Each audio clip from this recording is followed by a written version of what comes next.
but the relationship. ദൈവത്തിന് വേണ്ടി കൊടുക്കാൻ നമ്മൾ തയ്യാറായാലേ ദൈവം നമുക്ക് വേണ്ടി തരാൻ തയ്യാറാകത്തുള്ളൂ. കാരണം ദൈവം തന്നെത്താനെ തരാൻ തയ്യാറാണ്. ഞാൻ നല്ല ഇടയനാകുന്നു, നല്ല ഇടയൻ ആടുകൾക്ക് വേണ്ടി തന്റെ ജീവനെ കൊടുക്കുന്നു. What else you want? അതിനപ്പുറത്ത് എന്താണ് നമുക്ക് ആവശ്യം?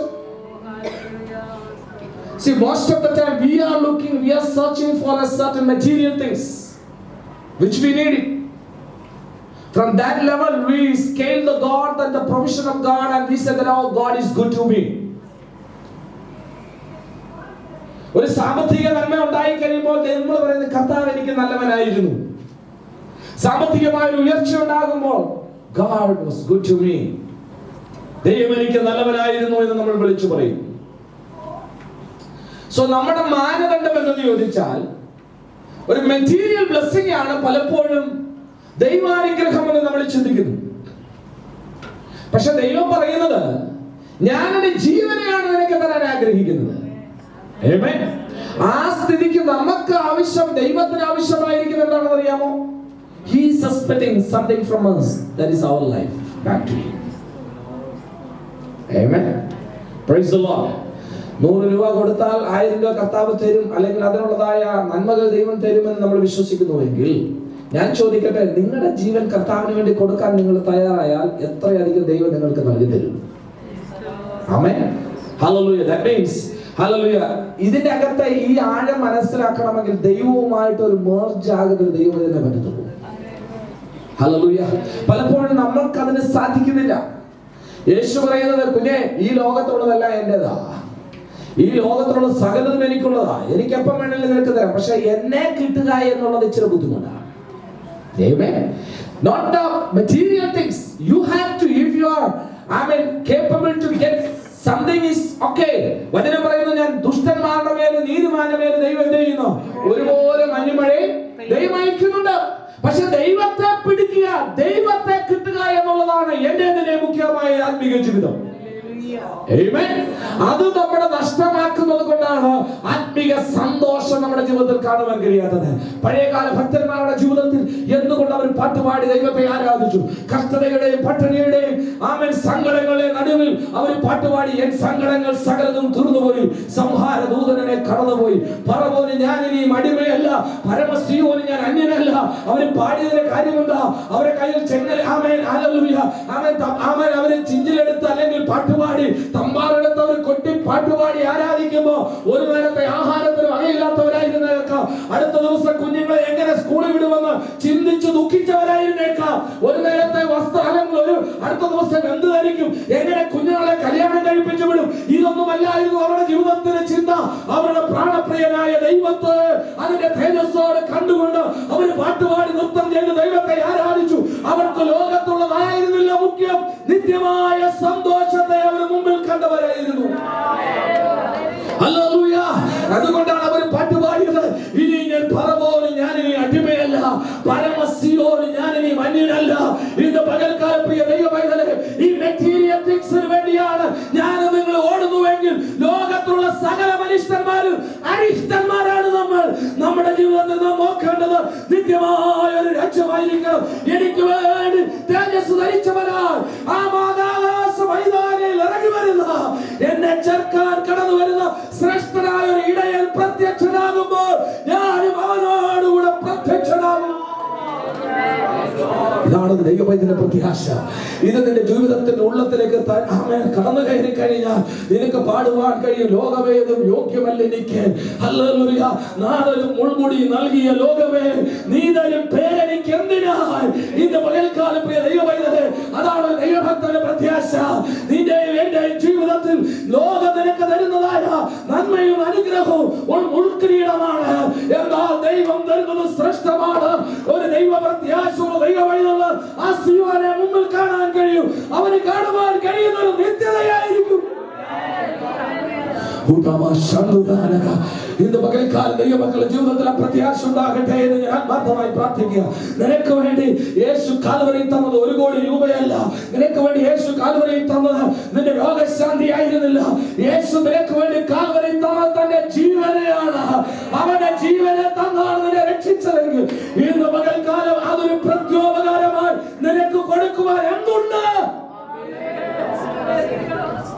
യേശുവിനെ തിരിച്ചു കൊടുക്കുവാൻ എൻ്റെ കയ്യിലെന്തെങ്കിലുമുണ്ട്. എനിക്ക് നിനക്ക് കർത്താവിനെ തിരിച്ചു കൊടുക്കാൻ എന്താ ഉള്ളത്? അവൻ തന്റെ ജീവനെ നൽകി തന്ന് ഹല്ലേലൂയ എന്നെ രക്ഷിച്ചുവെങ്കിൽ ഇന്ന് പകൽക്കാല എത്ര ദൈവമക്കൾക്ക് ആ സന്തോഷത്തോട് ആ പാട്ടിന് ഒരു ഈടി പാടാൻ കഴിയും. നാഥന് മുൾമുടി നൽകിയ ലോകമേ നീ തരും പേരെനിക്ക് എന്തിനാ എന്ന് പാടുവാൻ എത്ര ദൈവമക്കൾക്ക് കഴിയും? ഇന്ന് പകൽക്കാലം ലോകമേതും യോഗ്യമല്ല എനിക്ക്. ഇന്ന് പകൽക്കാലം വിശ്വസിക്കുവാൻ നിങ്ങൾക്ക് കഴിയണോ? ലോകമേതും യോഗ്യമല്ല എനിക്ക്. ഇന്ന് പകൽക്കാലം അത് പാടുവാൻ നിന്റെ ഉള്ളം കത്തണം, നിന്റെ ഹൃദയം കത്തണം. അതായിരിക്കണം ഒരു ദൈവമായിട്ടുള്ള പ്രത്യാശ. ഹല്ലേലൂയ. അവനെ എന്റെ യേശു എനിക്ക് നൽകി തന്നത് $1 ബില്യൺ ആയിരുന്നില്ല. എന്റെ യേശു എനിക്ക് നൽകി തന്നത് അവൻ ഒരു ഫ്ലാറ്റ് അല്ല, കാറല്ല. എന്റെ യേശു എനിക്ക് നൽകി തന്നത് വസ്ത്രമല്ല.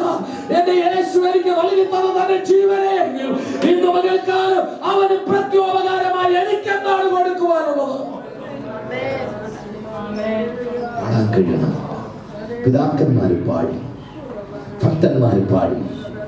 ഒരു പാടി ഇങ്ങനെ ലോകമേതും യോഗ്യം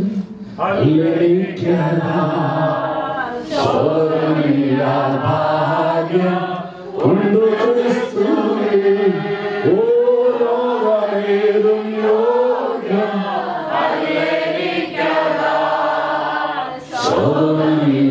ഭാഗ്യം ഉണ്ടു ക്രിസ്തുവിൽ. ഓ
ഭക്തന്മാരുടെ ജീവിതത്തിന് പ്രത്യാശയായിരുന്നു. ധ്യാനിച്ചും മാനിച്ചും സേവിച്ചു പോകയും ക്ഷീണമൻ തന്നരിയില്ല. യേശു പറഞ്ഞു, ഞാൻ നല്ല ഇടയനാകും. നല്ല ഇടയൻ ആടുകൾക്ക് വേണ്ടി തന്റെ ജീവനെ കൊടുക്കും. രണ്ടാമത്തെ കർത്താവായ യേശു ക്രിസ്തു പറഞ്ഞ ഭാഗം ഞാൻ വായിക്കാം, നിങ്ങൾക്ക് വായിക്കാം. എബ്രായ ലേഖനം 13-ാം അധ്യായം അതിൽ 20-ാമത്തെ വാക്യം ഒന്ന് വായിച്ചാട്ടെ. Hebrews chapter 13 verse 20. നിത്യനിയമത്തിന്റെ രക്തത്താൽ ആടുകളുടെ വലിയിടനായ നമ്മുടെ കർത്താവായ യേശുവിനെ മരിച്ചവരുടെ ഇടയിൽ നിന്ന് മടക്കി വരുത്തിയ സമാധാനത്തിന്റെ ദൈവം നിങ്ങളെ അവന്റെ ഇഷ്ടം ചെയ്യുവാൻ തക്കവണ്ണം എല്ലാ നന്മയിലും യഥാസ്ഥാനപ്പെടുത്തി തനിക്ക് പ്രസാദമുള്ളത് യേശു ക്രിസ്തു മുഖാന്തരം നമ്മിൽ നിവർത്തിക്കുമാറാകട്ടെ. ആടുകളുടെ വലിയിടയവനായ നമ്മുടെ കർത്താവായ യേശു ക്രിസ്തു വചനം ഇങ്ങനെ പറയുന്നു, ആമേൻ, നിങ്ങൾ അവന്റെ ഇഷ്ടം ചെയ്യുവാൻ തക്കവണ്ണം എല്ലാ നന്മയിലും യഥാസ്ഥാനപ്പെടുത്തി തനിക്ക് പ്രസാദമുള്ളത് യേശു ക്രിസ്തു മുഖാന്തരം നമ്മിൽ നിവർത്തിക്കുമാറാകട്ടെ. അവന് എന്നേക്കും മഹത്വം ആമേൻ. കർത്താവായ യേശുക്രിസ്തു നല്ല ഇടയനാകുന്നു എന്ന് പറയുമ്പോൾ മറുഭാഗത്ത് പറയുന്നു അവൻ ആടുകളുടെ വലിയ ഇടയനാകുന്നു. ആമേൻ. ആടുകളുടെ വലിയ ഇടയനെങ്കിൽ ഈ ഇടയന്റെ കയ്യിൽ നിന്ന് ആർക്കും ഒരു ശക്തിക്കും ഒരാടിനെ മോഷ്ടിച്ചു കൊണ്ടുപോകാൻ പറ്റത്തില്ല. കാരണം you are the highest shepherd which nobody can snatch anything from out of his hand. ഇന്ന് പകൽക്കാലം പ്രിയ ദൈവമൈതലേ, ആത്മീക ജീവിതത്തിൽ എന്റെയും നിന്റെ ആത്മീക ജീവിതത്തെ തത്തുലനം ചെയ്യുന്നത് വേറൊരു വ്യക്തിയുടെ ആത്മീക ജീവിതവുമായിട്ടായിരിക്കരുത്. പലരുടെയും ജീവിതത്തിന്റെ പരാജയം അവിടെയാണ്. ആ വ്യക്തിയുടെ ആത്മീക ജീവിതം എങ്ങനെയുണ്ട് അതുപോലെ ആയിരിക്കണം നിന്റെയും. അവൻ പരാജയപ്പെടുമ്പോൾ നീയും പരാജയപ്പെടുക, അവൻ വീഴുമ്പോൾ നിങ്ങളും വീഴുക, അവൻ വിശ്വാസത്തെ ചോർന്നു പോകുമ്പോൾ നിങ്ങളും ചോർന്നു പോകുക. ആമേൻ. ഇന്ന് പകൽ ഞാൻ ഓർപ്പിക്കട്ടെ, അവൻ ശ്രദ്ധിച്ചു നോക്കേണ്ട ഇടയൻ ആരാണെന്നറിയോ? ആടുകളുടെ വലിയ ഇടയനായ യേശു ക്രിസ്തുവ. അവനെ പറ്റി പറഞ്ഞിരിക്കുന്ന നിത്യ നിയമത്തിന്റെ ആമേൻ രക്തത്താൽ ആടുകളുടെ വലിയ ഇടയനായ നമ്മുടെ കർത്താവായ യേശുവിനെ മരിച്ചവരുടെ ഇടയിൽ നിന്ന് മടക്കി വരുത്തിയ സമാധാനത്തിന്റെ ദൈവം. അങ്ങനെയെങ്കിൽ മരിച്ചുപോയ യേശു ക്രിസ്തു മടങ്ങി വന്ന് എന്താ പറഞ്ഞറിയാമോ? ഞാൻ എന്റെ സമാധാനം നിങ്ങൾക്ക് തരുന്നു, അത് ലോകം തരുന്നത് പോലെ അല്ല. അങ്ങനെയെങ്കിൽ ഇന്ന് പകൽക്കാലം ആരെങ്കിലും ഈ പ്രസംഗം കേൾക്കുന്നുവെങ്കിൽ, ജീവിതത്തിൽ ഏതെങ്കിലും തുറയിൽ സമാധാനമില്ലാതിരിക്കുന്നുവെങ്കിൽ, ഇന്ന് പകൽ ദൈവാത്മാവിൽ നിങ്ങളോട് പറയട്ടെ, നിങ്ങൾക്ക് സമാധാനം തരുവാൻ ആടുകളുടെ വലിയ ഇടയനായ ക്രിസ്തു ഇന്ന് ജീവനോടുണ്ട്. ആമേൻ. ഈ ക്രിസ്തുവിന്റെ പ്രത്യേകത എന്താ പറയുക? ആടുകളുടെ വലിയ ഇടയന എന്ന് പറഞ്ഞാൽ ഇനി ഇവനെ മേൽ വേറൊരു ഇടയനില്ല. ഇവനെ പോലെ ആരാധ്യരാരുമില്ല, ഇവനെ പോലെ തത്തുല്യനായ വേറൊരു ഇടയനില്ല, ഇവനെ പോലെ ശ്രേഷ്ഠനായ ഒരു ഇടയൻ വേറെയില്ല. അവൻ അങ്ങനെയെങ്കിൽ ഇവൻ ആടുകളുടെ വലിയ ഇടയനെങ്കിൽ ഇന്ന് പകൽ പ്രിയ ദൈവമൈതലേ, നിന്റെ ജീവിതത്തിൽ ഏതെങ്കിലും അവസ്ഥയിൽ സമാധാനമില്ലാതെ ഇരിക്കുന്നുവെങ്കിൽ ദൈവാത്മാവ് ഇന്ന് പകൽ വിളിച്ചു പറയുന്നു, ഞാൻ ഇടയനാണ്, വെറും ഇടയനല്ല, സമാധാനത്തിന്റെ ദൈവമാണ്. കാരണം എന്താ? ഞാൻ മരിച്ചവരുടെ ഇടയിൽ നിന്ന് മടങ്ങി വന്നവനാണ്. അവൻ മരിച്ചു പോയിട്ട് ആ വഴി അങ്ങനെ അങ്ങ് പോയതായുമല്ല, മരിച്ചിട്ട് ആ യാത്ര അങ്ങനെ അങ്ങ് സ്വർഗത്തിലേക്ക് പോവുകയായിരുന്നില്ല. അവൻ മടങ്ങി വന്നിട്ട് പറഞ്ഞു, നിങ്ങൾ കുഞ്ഞുങ്ങളെ ഭയപ്പെടേണ്ട, മുറിക്കകത്ത് ഭയപ്പെട്ടിരിക്കുന്ന സഹോദരങ്ങളെ, ശിഷ്യന്മാരെ, ആമേൻ ആമേൻ പ്രിയപ്പെട്ടവരെ നോക്കിയിട്ട് പറയാ, സമാധാനം, ആമേൻ, ഞാൻ എന്റെ സമാധാനം നിങ്ങൾക്ക് തരികയാ. ആമേൻ, I am giving my peace to you. ആമേൻ, അത് ലോകം തരുന്നത് പോലെയല്ല. ഇന്ന് പകൽ ക്രിസ്തുവിൽ പ്രത്യാശയുള്ള ദൈവമൈതലേ, നിന്റെ ഉള്ളിന്റെ ഉള്ളിൽ ദൈവം തന്നിട്ടുള്ള സമാധാനത്തെ ആർക്കും എടുത്തുകൊണ്ട് പോകുവാൻ കഴിയത്തില്ല. നിനക്ക് പ്രതിസന്ധി ഉണ്ടാകാം, രോഗമുണ്ടാകാം, കഷ്ടതയുണ്ടാകാം, കടഭാരമുണ്ടാകാം, പ്രതിസന്ധികൾ നിന്റെ ജീവിതത്തിൽ നിൽക്കാം. എന്നാൽ ഉള്ളിന്റെ ഉള്ളിൽ എനിക്കൊരു സമാധാനമുണ്ട്, എനിക്ക് വേണ്ടി ജീവിക്കുന്ന ഒരു യേശുവുണ്ട്. ഇടയ ശ്രേഷ്ഠനായവൻ പ്രത്യക്ഷനാകുമ്പോൾ ഞാനും അവനോട് കൂടെ ഒരുമിച്ച് രൂപാന്തരപ്പെട്ട ഞാൻ ഉയർത്തെഴുന്നേൽക്കുന്ന ദിവസമുണ്ടാകും. ഹല്ലേലൂയ. ആ പ്രത്യാശയോടെ ദൈവമക്കൾക്കായി ഞാൻ എന്റെ കർത്താവിനെ സ്തുതിക്കുക. നമ്മുടെ സമാധാനം ഈ ലോകം കൊണ്ട് അവസാനിക്കുന്നതല്ല, വരുവാൻ പോകുന്ന നിത്യതയോടും നിലനിൽക്കുന്ന സമാധാനമാണ് യേശു പറയുന്നത്. ലോകം തരുന്ന സമാധാനമല്ല ഞാൻ തരുന്നത്. ഇന്ന് പകൽക്കാലം യേശുവിന്റെ നാമത്തിൽ ആ സമാധാനം ദൈവജനം ഏറ്റെടുക്കണം. നിങ്ങളുടെ ഏതെങ്കിലും അനുഭവത്തിൽ സമാധാനമില്ലാതിരിക്കുന്നുവെങ്കിൽ ഇന്ന് പകൽ ദൈവമക്കൾ ഏറ്റെടുക്കുവാൻ തയ്യാറാകട്ടെ. God's peace is going to come to my heart and my heart is going to be filled with the peace of God. ദൈവത്തിന്റെ സമാധാനം എന്റെ ഹൃദയം നിറയാൻ പോകുക. ഇന്ന് പകൽ നീ ആ സമാധാനം ഒന്ന് ഏറ്റെടുക്കണം. യേശുവിന്റെ നാമത്തിൽ ആ സമാധാനം ദൈവജനങ്ങളുടെ ജീവിതത്തിലേക്ക് കയറട്ടെ. ഞാൻ ആത്മാവിൽ വിളിച്ചു പറയട്ടെ, ആ സമാധാനം ലോകത്തിന് തരാൻ പറ്റത്തില്ല, ഇവിടുത്തെ സമ്പത്തിന് തരാൻ പറ്റത്തില്ല, ഇവിടുത്തെ സൗന്ദര്യത്തിന് തരാൻ പറ്റത്തില്ല, ഇവിടുത്തെ ഒന്നിനും തരാൻ പറ്റത്തില്ല. ഒരു വിശപ്പ് കഴിഞ്ഞ് ആഹാരം വയറ് നിറച്ച് കഴിച്ചു കഴിഞ്ഞാൽ 2 മണിക്കൂർ കഴിയുമ്പോൾ പിന്നെ നിന്റെ വയറ് വിശക്കും. അതാണ് ലോകത്തിന്റെ ആമേൻ ഔഷധമുള്ള ആമേൻ സ്വാദുള്ള ആഹാരത്തിന്റെ ആമേൻ ശ്രേഷ്ഠത എന്ന് പറഞ്ഞാൽ 1 മണിക്കൂർ കഴിയുമ്പോൾ പിന്നെ വിശപ്പ് തരുന്നതാണ് ഇവിടുത്തെ ആഹാരമെങ്കിൽ യേശു പറയുക, ആമേൻ, ഞാൻ ജീവന്റെ അപ്പമാകുന്നു. ഈ അപ്പം തിന്നുന്നവർ പിന്നെ അവന്റെ ജീവിതത്തിൽ വിശപ്പുണ്ടാകുകയില്ല. ഈ വെള്ളം കുടിക്കുന്നവന് അവനുള്ളിൽ പിന്നെ ദാഹം ഉണ്ടാകുകയില്ല. കാരണം അവന്റെ ജീവിതത്തിൽ ദൈവിക സമാധാനം കൊണ്ട് അവൻ നിറയപ്പെട്ടവനായിരിക്കുന്നു. ആമേൻ. Hallelujah, hallelujah. ഭക്തന്മാരുടെ ജീവിതത്തിന്റെ പ്രത്യേകതയല്ലേ? ജീവിതത്തിൽ ചുറ്റും പ്രതിസന്ധികളിലെ അനുഭവം കൊണ്ട് മുങ്ങിത്താഴുന്ന സാഹചര്യത്തിൽ അവരുടെ മുഖം ശോഭയുള്ളതായിരുന്നു, അവരുടെ മുഖം തേജസ്സുള്ളതായിരുന്നു. അവർ ഈ ഭൂമിയെ കല്ല കണ്ടത് ആ നിത്യതയെ അവരുടെ മുമ്പിൽ കണ്ടുകൊണ്ട് ഒരോട്ടം ഓടി തികച്ചു. അതുകൊണ്ടാണ് എബ്രായ ലേഖന കർത്താവ് ഇങ്ങനെ പറയുന്നത്, ആടുകളുടെ വലിയവനായ ക്രിസ്തു വെളിപ്പെടാൻ പോവുക. അവരുടെ ജീവിതത്തിൽ അവർ മനസ്സിലായി, എന്റെ കഷ്ടത തീരുന്ന ഈ ലോകത്തിലുള്ള നൈമിഷികമാകുന്ന എന്റെ ജീവിതത്തിനപ്പുറമായിട്ട് എനിക്കൊരു സമാധാനമുണ്ട്. നിത്യതയോളം അവനോടുകൂടെ വാസം ചെയ്യുന്ന സ്വർഗീയ സമാധാനം. ഇത് ലോകത്തിന് തിരിച്ചറിയത്തില്ല ദൈവമക്കളെ, ഇത് ലോകമക്കൾക്ക് മനസ്സിലാക്കാൻ പറ്റത്തില്ല. ഒരു ദൈവഭക്തന്റെ ഉള്ളിന്റെ ഉള്ളിൽ അവന് മനസ്സിലാക്കാൻ പറ്റും. അവന്റെ ഹൃദയം നിറയും, അവന്റെ കണ്ണുകൾ നിറയും, അവന്റെ ഉള്ളിന്റെ ഉള്ളിൽ സന്തോഷത്തിൻ്റെതായ ജ്വാലയുണ്ടാകും, അവന്റെ ഉള്ളിൽ തുള്ളലും ചാട്ടവും ഉണ്ടാകും.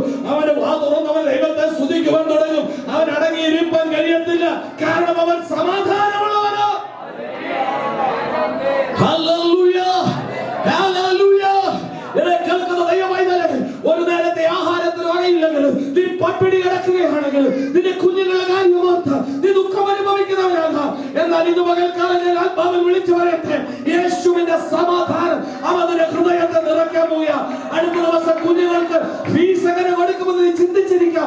എന്നാൽ ദൈവാത്മാവ് പറയുന്നു, ഞാൻ വലിയ ഇടയനാണ്, ഞാൻ നല്ല ഇടയനാണ്, ഞാൻ വലിയ ഇടയനാണ്, എനിക്ക് കഴിയാത്തതൊന്നുമില്ല. നിന്റെ ഉള്ളിൽ ദൈവ സമാധാനം ഉണ്ടാകട്ടെ.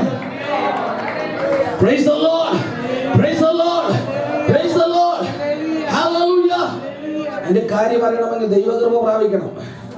ഞാൻ ചോദിക്കട്ടെ, ലോകത്തിലെ 5 PhD എടുത്ത ലോകത്തിലെ വലിയ കോടീശ്വരനായി ജനിച്ചിട്ട് അല്ലെങ്കിൽ ജീവിച്ചിട്ട് അപ്രകാരം വളരാൻ നിങ്ങളുടെ കുഞ്ഞുങ്ങളെ നിങ്ങൾക്ക് ആയുസ്സിൽ നിങ്ങൾ ആഗ്രഹിച്ചു, വലിയ വിദ്യാഭ്യാസം കൊടുക്കണം. My child should be the best child in the school.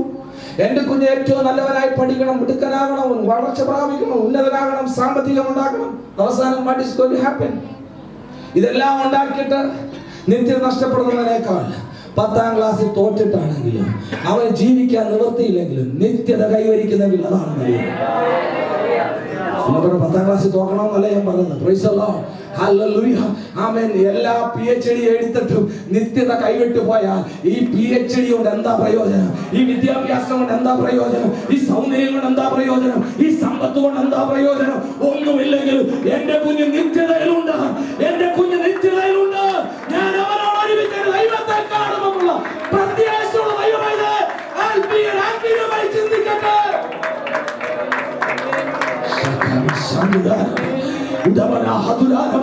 ഈ നാളുകൾ നമ്മുടെ കാഴ്ചപ്പാട് മാറണം. ഈ ലോകത്തിന് ധനവും സമ്പത്തുമായിരിക്കരുത്, ഈ ലോകത്തിന് അനുഗ്രഹവും സമാധാനവും ആയിരിക്കരുത്. ഒരു ദൈവഭക്തന്റെ